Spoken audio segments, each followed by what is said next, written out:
My trip to Oman was full of surprises. When I came to Muscat, I didn't have much of a plan and I knew nothing about the country. Because I wanted an authentic experience, I stayed with the local host and now great friend Abdul Malik. He introduced me to the local customs, like eating delicious Omani bread filled with cheese and honey and drinking the even more delicious karak tea for breakfast.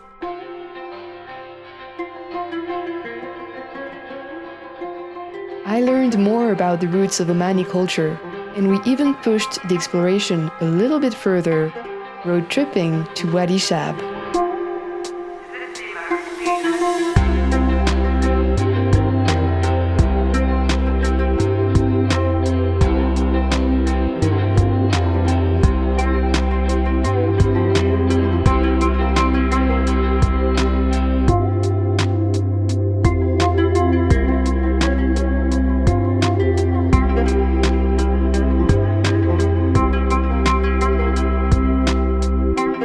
I immediately felt at home, especially since Oman is one of the safest countries on earth.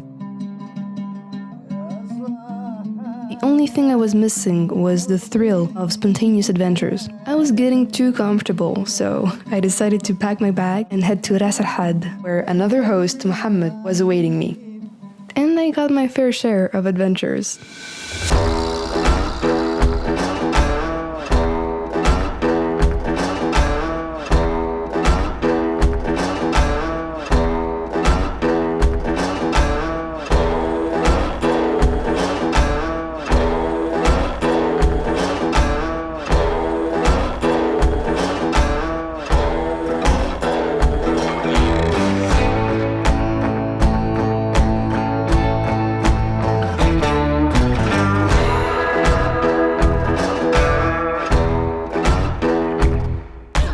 But once again, I was getting too comfortable and I wanted to go back on the road and explore. I had no plans, so I decided to head back to Muscat first. The same day, some relatives gave me the contact of Jamel, a great guide, and we had dinner together. After dinner, he tells me he has to go to the desert right away and asks me if I want to tag along.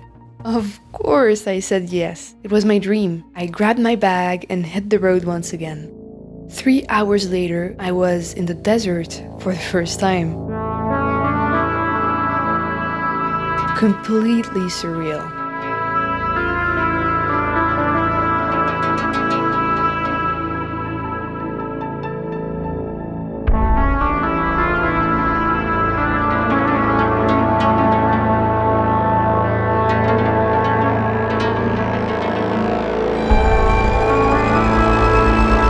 I realized understand that the desert is actually full of life. I would go as far as saying it is alive itself. Vibrant.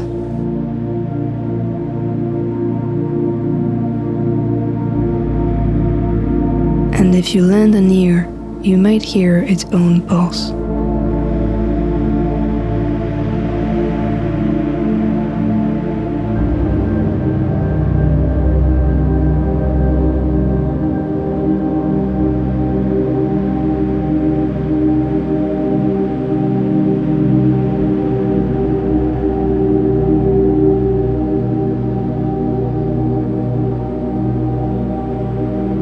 But my experience wasn't all peace and quiet. Jamel made sure I would also get my dose of adrenaline.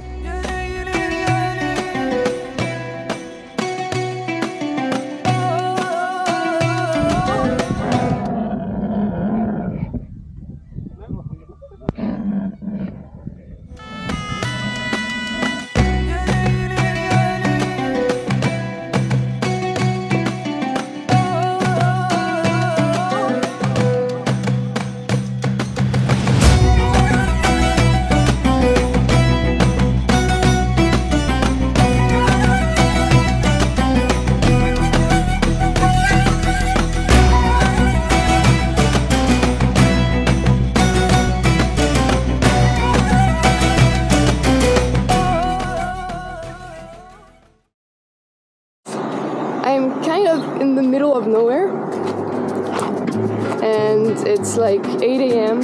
and the plan today is to go hitchhiking. I have two options. I have to go to Nizwa.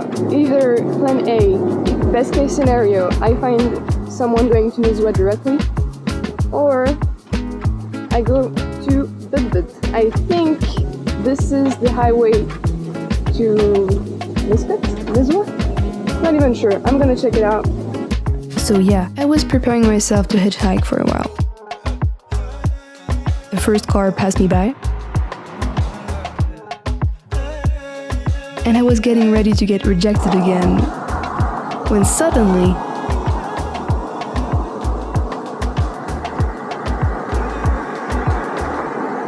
it's a taxi, shoot. I then had one of the most awkward conversations of my life, trying to explain to the taxi the concept of hitchhiking, but the language barrier was strong with this one. Where are you dropping me? Huh? Where are you dropping me? وين ماشي انت؟ مسقط؟ أيوه. أنا نزوة. أنت بتحصل من بد. Though it was pretty fun to translate in 3 languages, thanks to the help of Nikhil.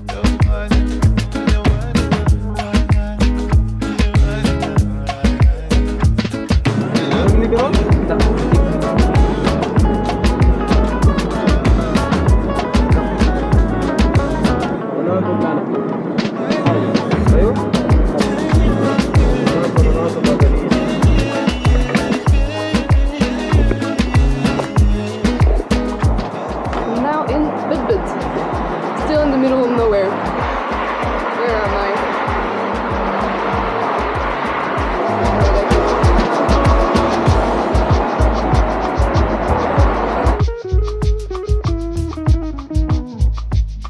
Then the craziest thing happened. I had not even started hitchhiking yet. I was looking for a way to go down the slope when another taxi stopped. I didn't want to make the same mistake again, and I explained that I wasn't interested. But he told me I could hop on for free. I felt I could trust him, so I did. Best decision ever.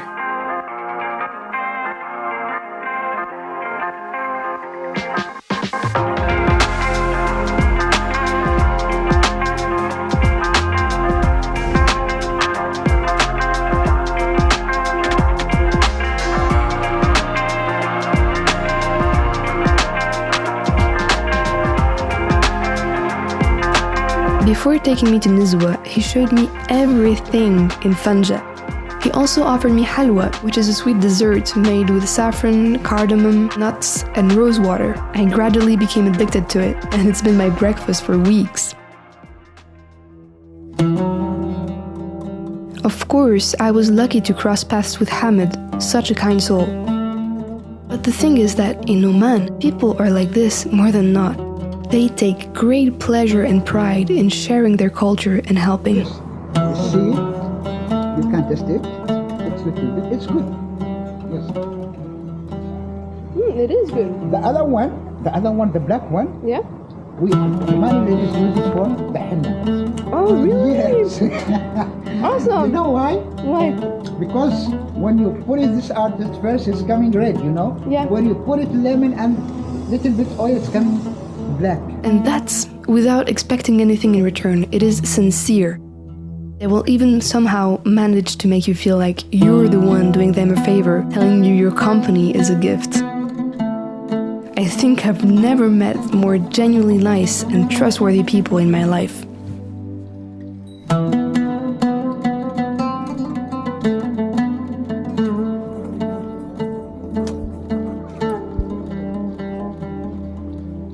When I arrived in Nizwa, I met with Noor and I immediately felt like I was hanging out with a friend. She also happens to be a guide, and she took me to Bahla, Misfat al-Brain, beautiful, beautiful places.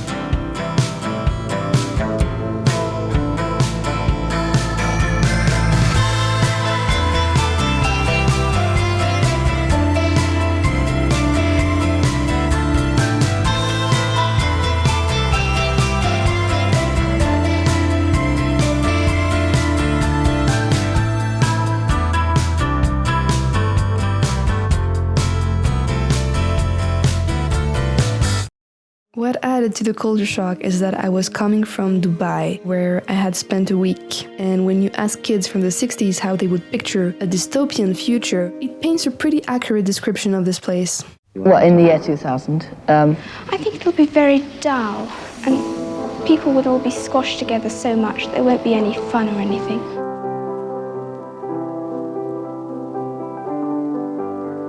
People will be regarded more as statistics than as actual people.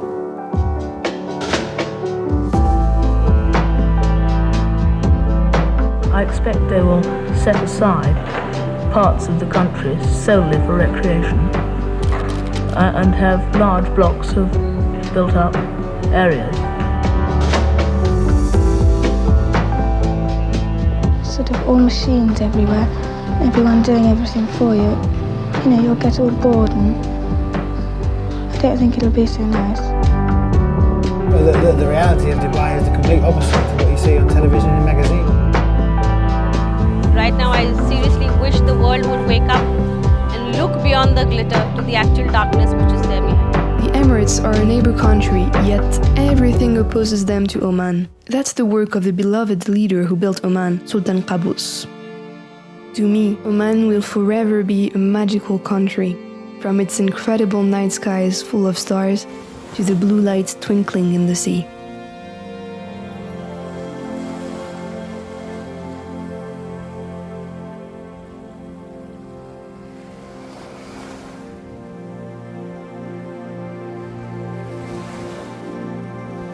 I didn't want to leave, holding on to the sense of Oud and Luban, but my time in the Middle East had come to an end. And I had to move on to India. But it's only a matter of time before I'm back for more of Oman's magic.